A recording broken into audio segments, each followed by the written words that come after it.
Good morning, evening, wherever you are today in the world. This is Barry Lipscomb Jr. and I just wanted to bring you another video. There's a lot of stuff that is always on my mind. There's a lot of things that God lays on my spirit to share. So much, and it's just having the time to talk to you guys about these different issues and things, and even do the research and even stir you guys to do research when I address certain things. I always encourage people to do research for themselves. Don't just Google things because Google always has they filter and they carefully censor some things and issues or bury searches all the way to the back on maybe page 6, 7, 8, 9, however far back the pages go, to suppress information, heavy suppression and censorship of information, and sometimes even things being scrubbed. But with that being said, I just wanted to talk to you guys today about an address, my personal feelings, and message to the those in the armed forces and the police force around this country. Number one, we appreciate all of you for what you do to the military. Those who are in the military, we thank you for your service. My grandfather and my father was in the military. My son, he's in the military. And it's a blessing. And other family members also was in the military. And so it's a blessing to see people lay down their lives for us so that we can remain a free country. And for those who are in also law enforcement, we thank God for all of you for doing what you do. So it's a blessing. And so to have law enforcement protect us and serve the community and the world and the country. So wherever you're stationed at and serve at, thank God for you. Um, Now, I do want to hit some different sides of what I want to say, and we are dealing with issues concerning the military and the police force. So, uh, just to start somewhere, we know police officers, they do a lot of good protecting people. I know sometimes many times the media will try to give them a bad rap and a bad name, especially when they don't do things that serves their agenda and purpose. A lot of times we are made, or officers are made to look a certain way in people's eyes. Now, I know sometimes people have been victims of police harassment. I know in the late 90s, I was a victim of police harassment because I had a certain car that looked a certain way, and it looked like one of those cars from Fast and Furious before the movie Fast and Furious even came out. Because the thing was, back in the day, that was inspired by the people tricking their cars out and making them look like these fast racers with the spoilers on the end, the big fins, and wheels and all of that, loud mufflers, and but I didn't say that all police were bad just because there was a few that were didn't conduct themselves in the right way. You know, I could have allowed my mind and my thinking to think that based upon my experience with many different officers. There was one time when police, an elderly white couple called the police and said there was a disturbance one time because me and my Oriental friend, who and his girlfriend who was Asian, my girlfriend at that time in the late '90s, she was mixed and black and white, and then there was the rest of the group who was with us. They were all white, you know.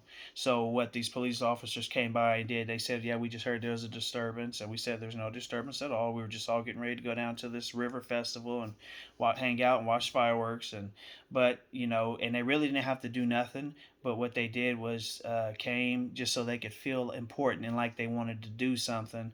Was frisk me, frisk my friend who was Oriental, frisk the two girls of color, which was my Oriental friend's girlfriend, who she was Asian, and my ex girlfriend at that time, 98, 99, she was mixed, okay, black and white. They frisked those two girls. They also frisked the white gentleman who was with us, who were friends of ours and was in our group when we went to go down here. But they didn't frisk the white girls. They didn't see them as harmful or as a threat. And we weren't mad and saying, well, how come you didn't frisk them? Because they were our friends and they were with us.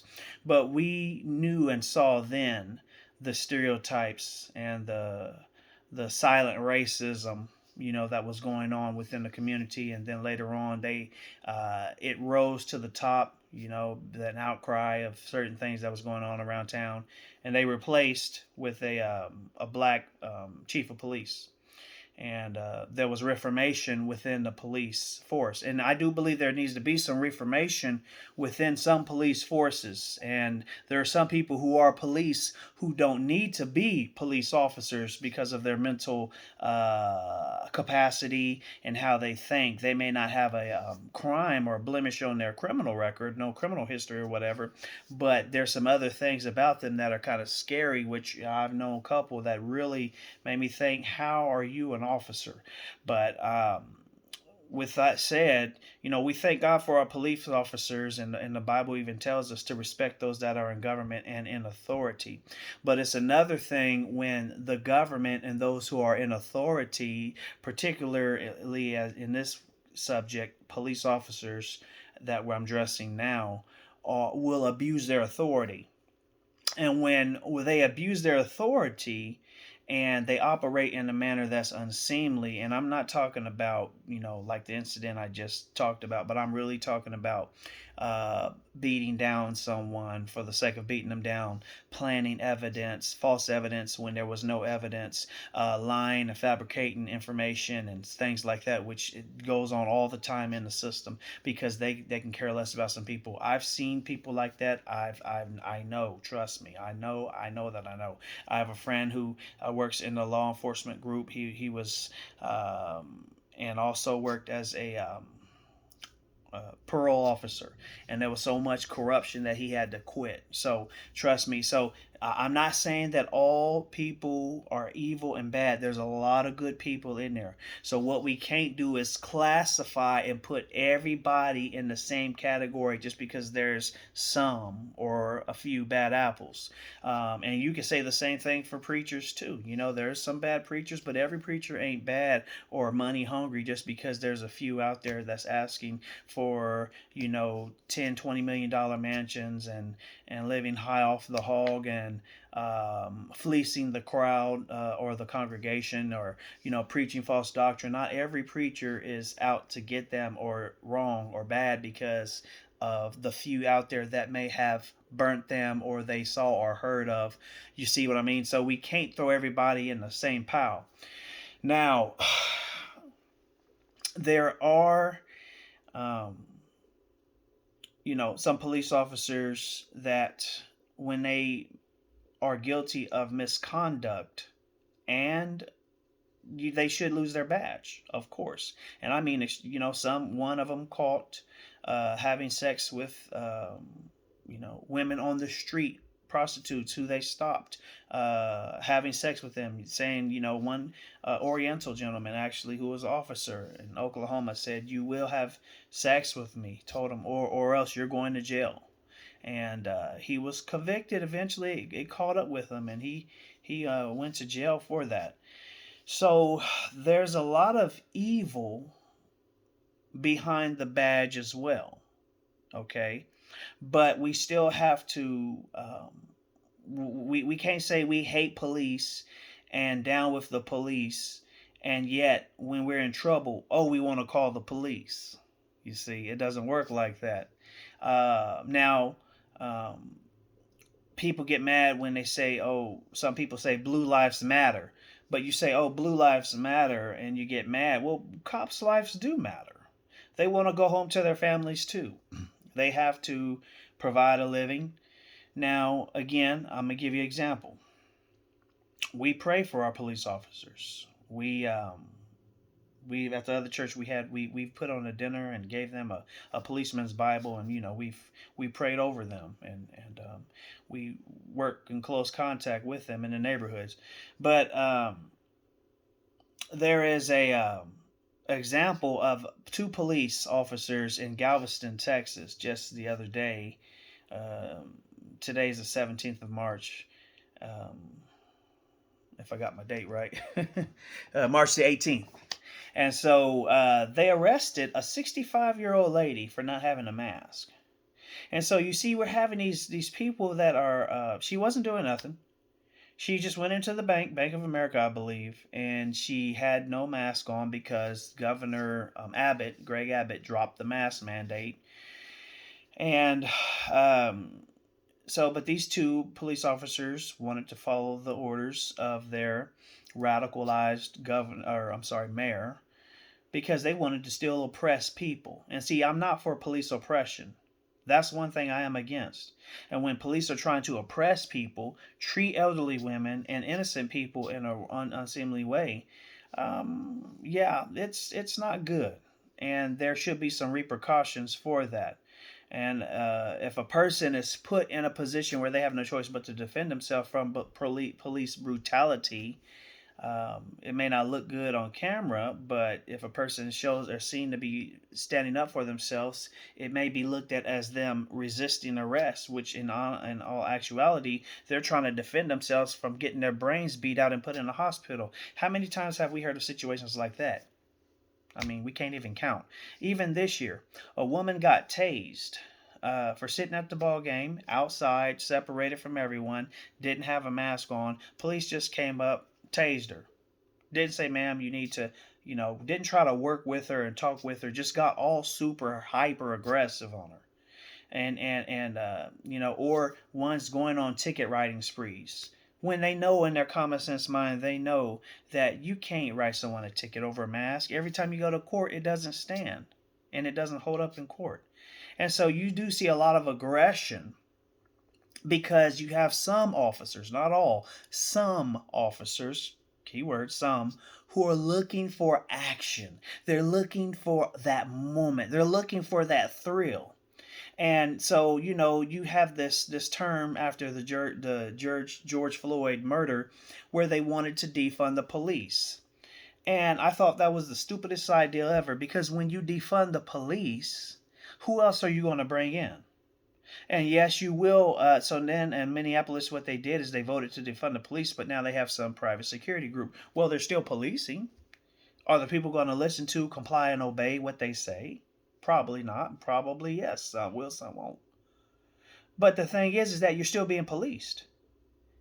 And so we talk about police defunding. If you defund them, who's going to protect them? Right? And so there ought to be police officers, yes. When you see another police officer doing wrong, you need to address your fellow officer and say, no, this is not right, and we will not conduct ourselves in this manner or in this way. Now you have, and stand up, stand strong. Now, when the officer is doing right, and the person who is a suspect or um, assailant, whatever, wants to do wrong, of course you need to stand beside him and stand for what's right. Stand against the wrong. Stand for what's right. Um, and so now when you have this defund the police movement, thank you, Holy Spirit, defund the police movement. Now they want to defund the police here, defund the police there. Okay, so who are you going to have protect you? When people start acting crazy and acting a fool, you're going to wish you had the police to call, but now you don't have no police to call, right? And so we believe in funding the police. God has ordained the police.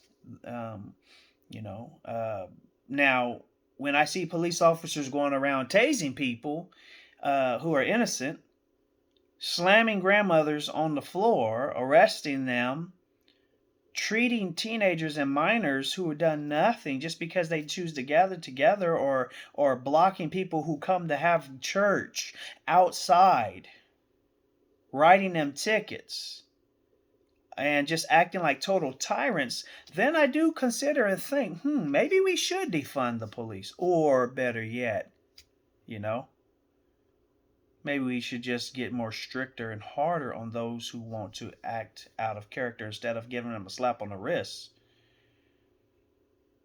Deal with it accordingly, but at the same time, hey, maybe you just need to send those a strong lesson and say, you're off the force. Because at the end of the day, if you defund the police, who are you going to have, right?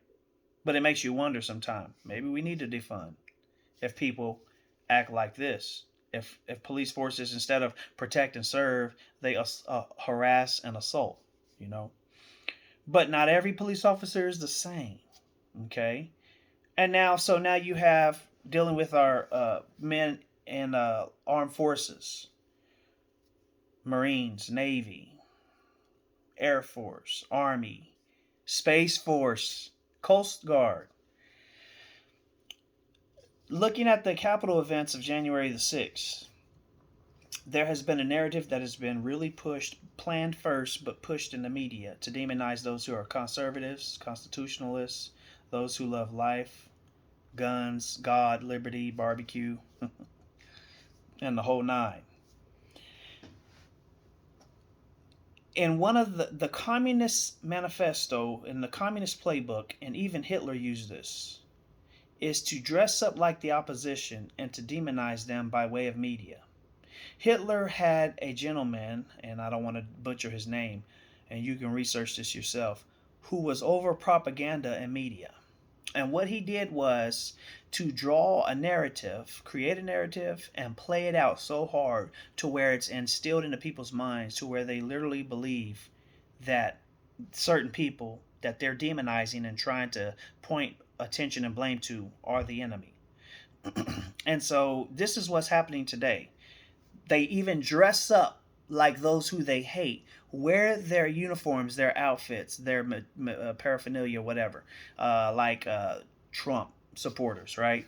And to demonize them, not realizing. So you have Nancy Pelosi now, because of this issue or situation, that they're trying to create a task force because of these events that was planned. A lot of FBI even knew that they knew this was going to happen beforehand, and a lot of them were involved in it. Police, I saw videos of police being ordered by the mayor, being ordered by the high rankings of the police officers to escort those up to the Capitol. Fake videos. I mean, this whole thing was staged of courthouse guards, police, everything. It was crazy. It was so staged. It was so fake, but yet, so the narrative could be created to demonize conservatives, Christians, and Trump supporters. And now you have some teachings going out now and training on extremism, which demonize Christians and conservatives. Why? Because they hate Christ. They hate, if you love the Constitution, if you love God, if you love freedom, if you're for the Second Amendment, if you love speech, then this new Joe B administration is against you. The nasty Pelosi's, they're against you. And they're trying to create different things to make this country less godly, less inviting to the things of God, less freedom, anti-Second Amendment, HR 127, look it up, congress.gov, HR 127. They want you to be silenced, to shut you up from your speech. They're trying to pass a law like that locally, within a state of Colorado, very liberal, even though there's a lot of conservatives down there, a lot of Christians, a lot of people who believe in free speech. And that's the thing, whether it don't matter what your political bent is. See, this is wrong. And when you sit back and you watch one group gets demonized and castigated and harassed, and hauled off to the gulags. See, just like they did the Jews. Then one day there's going to be a time where they come for you and nobody to stand up for you because you won't stand up for the ones being treated wrong. And see, we see this happening overseas. We see this happening in China, where they're treating the Uyghur Muslims wrong. They're doing the same thing because of this communist policies. And what's happening, military, is that they're trying to train you guys. They're trying to weed out those who are in the military, so that they can be on board with this satanic agenda to come against the people. Okay, pull them from their places of war or they're stationed at, bring them over here so that they can now turn on the American people, have them be used to do forced vaccinations, which is in the talks and in the works, have them used to go against those who they love. When you think about the American soldier, an average one today, most of them voted for President Trump, and this is why they don't like that. That's why they say they have to have a litmus test. And the Congress had the FBI give the National Guard, those who came from different states under the authority of the governors of those states, all litmus tests, which is illegal. Why would they even subject themselves to that? FBI is not even over the military. They're their own entity within themselves, only under the authority of the president. But the thing is that they're doing litmus tests to see if you will comply with their illegal, ungodly orders to come against those who are um, Americans. And so, if you comply with these things, if you come against the American people, if you follow these orders, then you corner people and leave them no choice but to do what they got to do. If you mistreat American people, if there is no rule of law, if those who are put in position to uphold and do what's right are following the hierarchy and won't break ranks and say, hey, listen, we can't do this. It doesn't matter if you're a rank above us. If you guys do that, then there will be hell to pay, because the people are going to stand for it and they will stand up. So if you're in the military and law enforcement, if you're in, you guys have this conversation, share this video, and you have to make a decision today. Where do you stand? Do you stand with the American people? Do you stand for freedom or liberty? Or do you stand with the enemy? Do you stand with communism? Do you stand with tyranny? Because this is why the whole Second Amendment was created. So I encourage you all to do what's right in the military, in the Air Force. It doesn't matter if they're trying to brainwash you and try to get you to go a different direction. If they're trying to give you a stimulus, not a stimulus test. If they're trying to give you a certain test and to see where you stand in your mind, stand for what's right. Never stand for what's bad. God bless you in Jesus' name.